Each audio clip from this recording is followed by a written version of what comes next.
अस्सलाम वालेकुम students. Operating system की वीडियो लेक्चर सीरीज में आज हम बात करने के लिए जा रहे हैं मल्टी प्रोसेसिंग पे। मल्टी प्रोसेसिंग को हमने देखना है और उसके साथ साथ हमने ये भी देखना है कि ये मल्टी प्रोग्रामिंग से या मल्टी टास्किंग से किस तरह से डिफरेंट है। तो सबसे पहले हम बात करेंगे मल्टी प्रोसेसिंग की। मल्टी प्रोसेसिंग में बेसिकली एक से ज्यादा प्रोसेसर्स की बात हो रही है, यानी कि हमारा कंसर्न किसके साथ है? हमारा कंसर्न है हार्डवेयर के साथ, यानी कि प्रोसेसर्स के साथ। वो चाहे तो अलग अलग चिप्स में प्रोसेसर लगे हुए हों, एक कंप्यूटर के अंदर एक से ज्यादा प्रोसेसर्स हों, या फिर वो कोर्स की सूरत में, यानी कि एक चिप के ऊपर एक से ज्यादा प्रोसेसर्स अगर हम लगा देते हैं, जिसे जैसे हमारे पास डुअल कोर टेक्नोलॉजी थी, या फिर क्वाड कोर आई या ऑक्टा कोर आई, इस तरह से मल्टी प्रोसेसिंग का कॉन्सेप्ट ये कहता है कि भाई एक कंप्यूटर के अंदर एक से ज्यादा प्रोसेसेस लगे हुए होंगे ताकि वो एक वक्त में एक से ज्यादा प्रोसेसेस को जो है वो एग्जीक्यूट कर सकें। मल्टी प्रोग्रामिंग में या मल्टी टास्किंग में जस्ट इल्यूजन है, सिर्फ धोखा होता है कि भाई एक वक्त में हमें ऐसे लगता है कि एक वक्त में एक से ज्यादा प्रोसेसेस जो है वो काम उन पे काम हो रहा है, वो एग्जीक्यूट हो रहे हैं। लेकिन मल्टी प्रोसेसिंग में एक्चुअली जो है वो एक वक्त में एक से ज्यादा प्रोसेसेस के ऊपर काम हो रहा होता है। लेट्स अज्यूम कि हमारे पास चार प्रोसेसेस हैं, तो प्रोसेसर्स हैं, चार प्रोसेसर्स हैं, और फॉर एग्जांपल लेट्स अज्यूम के चार ही जो है वो प्रोसेसेस हैं। तो एक प्रोसेस को कंप्लीट होने में अगर एक मिनट चाहिए, तो डेफिनेटली चार के चार प्रोसेसेस जो है वो कितने मिनट्स में एग्जीक्यूट होंगे? एक मिनट में।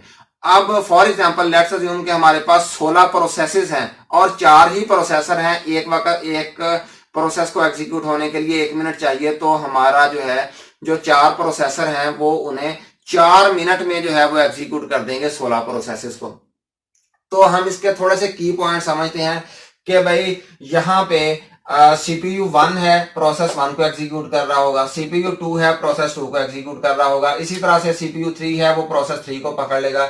यानी कि हर प्रोसेसर जो है उसके पास अपना प्रोसेस होगा और वो उसे एग्जीक्यूट कर रहा होगा। तो इसका थोड़ा सा इस तरह से है, इसका जो स्ट्रक्चर है कि भाई ये सीपीयू है, इसके बाद यहाँ पे हमारे पास क्या है? मेमोरी है, ये हमारी मेमोरी, ये बस है, सॉरी ये बस है, या फिर यहाँ पे हमने एक मेन मेमोरी जो है वो लगाई हुई है, मेन मेमोरी। तो ये सीपीयू जो है, जो एक से ज्यादा सीपीयूज हैं एक कंप्यूटर के अंदर लगे हुए।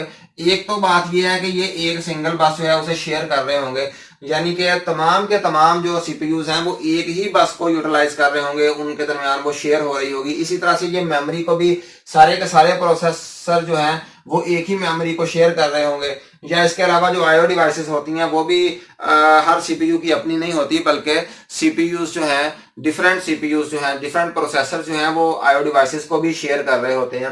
तो इसके बाद multi processing shares memory, IO and computer बस, ये भी हमने डिस्कस किया। मल्टी प्रोसेसिंग जो है वो deals with hardware rather than software, ये भी हमने शुरू में डिस्कस किया कि ये बेसिकली हार्डवेयर क्या है? सीपीयू हार्डवेयर है।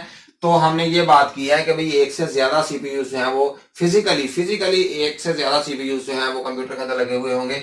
If one CPU fails other will get the responsibility of the execution. अच्छा, इसका ये एडवांटेज है कि भाई कुछ रियल वर्ल्ड इन्वायरमेंट्स में हम मल्टी प्रोसेसिंग अगर हमने की हुई हो, तो फॉर एग्जांपल लेट्स अज्यूम के अगर एक प्रोसेसर जो है वो फेल हो जाता है, तो दूसरा जो प्रोसेसर है, या अगर चार प्रोसेसर टोटल हैं, तो बाकी तीन के जो प्रोसेसर हैं वो रिस्पॉन्सिबिलिटी संभाल लेते हैं, काम रुकता नहीं है, हार्ड नहीं होता, बल्कि स्मूथली रनिंग फॉर्म में रहता है। इसके बाद dual core doubles the efficiency of a single processor. तो अगर डुअल कोर जो है हमारे पास प्रोसेसर है, तो डेफिनेटली वो हमारी एफिशिएंसी को डबल कर देगा। अगर क्वाड कोर है तो डेफिनेटली वो 4 गुना कर देगा। अगर तो इसी तरह से सो ऑन, जितने भी प्रोसेसर जो हैं वो आगे से आगे बढ़ते जाएंगे, उनकी कोर्स बढ़ती जाएंगी, तो उनकी जो एफिशिएंसी है वो भी बढ़ती जाएगी। उम्मीद है कि आपको मल्टी प्रोसेसिंग जो है इसकी अंडरस्टैंड करने में मदद मिली होगी। आज के लेक्चर के लिए इतना ही, इंशाल्लाह नेक्स्ट लेक्चर में किसी और टॉपिक को डिस्कस करेंगे। Thank you.